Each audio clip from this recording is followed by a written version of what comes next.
اور یہی وجہ ہے کہ اللہ سبحانہ و تعالیٰ کی جانب سے ان کے پاس ایک ولایت ہوتی ہے، اور اس ولایت کی وجہ سے وہ باذن اللہ جو کام کرنا چاہیں کر سکتے ہیں۔ اور بعض دفعہ خود ہمارے بعض دفعہ لوگ شک کرتے ہیں کہ مثلا یہ زیادہ ہم بڑھا نہیں دیتے ہیں ائمہ کو معاذ اللہ۔ ابھی میں سوچ رہا ہوں اصل جو مختصر جواب ہے، ہر وہ چیز کہ جو اللہ کے اذن سے ان کے لیے تصور کی جائے صحیح، یعنی اللہ نے ان کو طاقت دی ہے۔ کوئی شیعہ دنیا میں آپ کو ایسا ملا ہے کہ مولا امیر المومنین کو اللہ نے خلق نہیں کیا؟ وہ ایسا نہیں ہے۔ ہر آپ کو مومن ملے گا کہ اشرف الانبیاء نے فرمایا اول ما خلق اللہ نور، اللہ نے سب سے پہلے میرا نور خلق کیا، میرا نور اللہ نے خلق کیا۔ انا وعلی من نور الواحد، میں اور علی ایک نور سے ہیں۔ سب سے زیادہ اللہ سبحانہ و تعالیٰ کی بارگاہ میں عبادت کرنے والے کون تھے؟ اشرف الانبیاء مولا امیر المومنین۔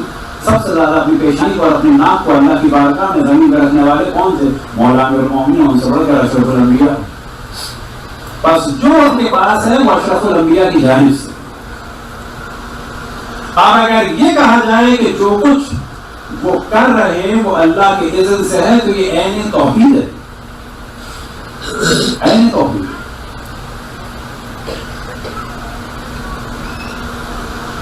اور یہ وہی چیز ہے کہ جو کہا جاتا ہے انبیاء علیہ السلام کے معجزات، جن میں سے اہم ترین جو مثال دی جاتی ہے وہ کس کی ہے؟ کہ جناب حضرت عیسیٰ علیہ السلام نے ارشاد فرمایا انی اخلق لکم من الطین کہیئۃ الطیر فانفخ فیہ فیکون طیرا باذن اللہ، میں مٹی سے تمہارے لیے پرندے جیسی چیز بناؤں گا، پھر میں اس میں پھونکوں گا، کچھ ہوگا؟ کچھ نہیں ہوگا۔ حضرت عیسیٰ کی پھونک سے کچھ نہیں ہونے والا ہے۔ فانفخ فیہ، میں اس میں پھونکوں گا، فیکون طیرا، اور وہ پرندہ بن جائے گا، زندہ بنے گا باذن اللہ۔ حضرت عیسیٰ ایسے کرتے رہے چاہیے تو کچھ نہیں ہونا۔ حضرت عیسیٰ ایسے کریں گے اور وہ نابینا سے بینا ہو جائے گا باذن اللہ۔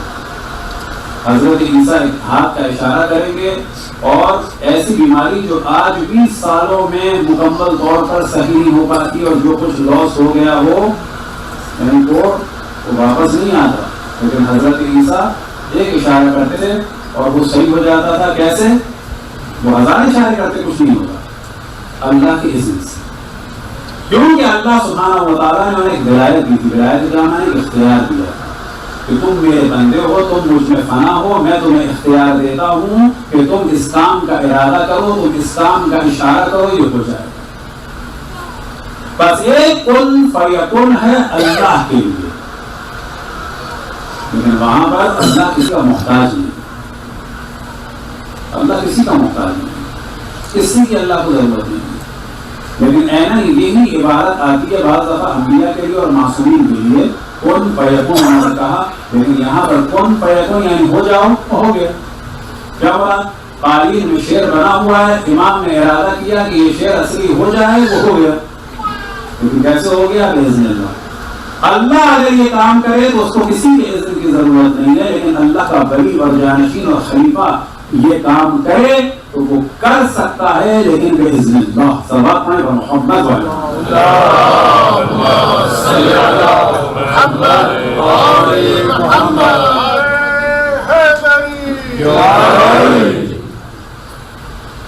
عام طور پہ ہم کتنے آرام سے کہتے ہیں، جو ہم سے اتنے سوال ہوتے ہیں، اس سے اندازہ ہوتا ہے کہ لوگوں میں جیسے شک ہے کچھ، اور یہ شک آتا ہے کہاں سے آتا ہے؟ جب دیگر مذاہب اور ادیان کے لوگ گفتگو کرتے ہیں تو آہستہ آہستہ نظریات پھیلتے ہیں، اچھے بھی اور برے بھی۔ یہ شرط نہیں ہے مدد مانگنا۔ ہاں اگر کوئی مولا امیر المومنین سے یا ان سے بڑھ کے اشرف الانبیاء سے مدد مانگے اور یہ سوچ کے مانگے یہ جو مدد کر رہے ہیں اس کا تعلق اللہ سے نہیں ہے، ختم سے۔ کوئی یہ کہے کہ میں نے اللہ سے کہا تھا کچھ نہیں ہوا، اب میں نے رسول اللہ سے کہہ دیا، دیکھتے اللہ کیسے روکتا ہے، ایسا کوئی معاذ اللہ سوچتا ہے مسلمانوں کو؟ کوئی نہیں سوچتا۔ لیکن اگر کوئی ایسا سوچے تو یہ شرک، لیکن اگر کوئی یہ سوچ رہا ہے سب کچھ تو کچھ نہیں۔ ہم میں سے ہر آدمی ہر دفعہ کہتا ہے، عام طور پہ کہتا ہے، زندگی میں ہم سب یہی کہتے ہیں آکسیجن نہ ہو تو کیا ہوگا؟ مر جائیں گے۔ آکسیجن اللہ سے زیادہ ہے، کہا جائے گا کہ اللہ نے اس میں سب۔ پانی نہ ہو تو مر جائیں گے. وجعلنا من الماء كل شيء حي، کہ ہم نے ہر چیز کو حیات دی ہے پانی کے ذریعے سے. شرک ہے.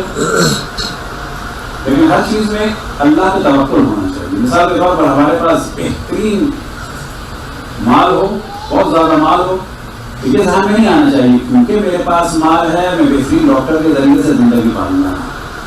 کیا کیفیت ہونی چاہیے؟